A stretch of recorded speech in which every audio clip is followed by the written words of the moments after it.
All those points might have been a little hard to process, but don't worry, we got you covered.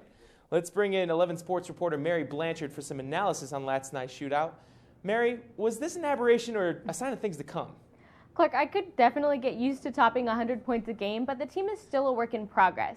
The new rules might have had something to do with the high score, but there's still a lot to look forward to with BYU's offense. First of all, the Cougars were relentless at the rim. I was consistently impressed with BYU off the dribble. They got to the rim, got a lot of easy buckets, and drew a lot of fouls. You're usually going to score a higher percentage if you can get into the lane consistently. Another strength I saw was passing. The Cougars had 6 players with double digits, and that just doesn't happen without spreading the ball around. It seemed like they were always looking for the extra pass, and that led to 9 more assists than Stanford. I think that won BYU the game. Yeah, speaking of passing, point guard Matt Carlino got some love on ESPN and the Twitter last night. The announcers were even comparing him to Johnny Manziel. We know all about Johnny football, but what do you think about Matty basketball? Clark, I could talk about Matt Carlino all day long. I mean, he's been an explosive player. He always has been. But I still have a love-hate relationship with his game. He exploded for 19 points in the second half, which is obviously a good thing.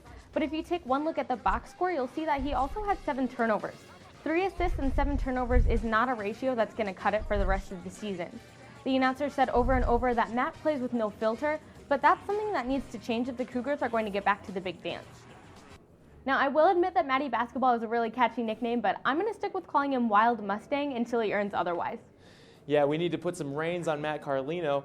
Where else does the team need to improve? Clark, I have 2 words for you: free throws. It was kind of the elephant on the hardwood last night. 65% is just not acceptable. My motto for basketball is that missed free throws lose games, so the Cougars definitely need to bring that percentage way up before they get to conference play. Yeah, if I can shoot a better percentage at the line than the team, it's probably a bad thing. Thanks, Mary.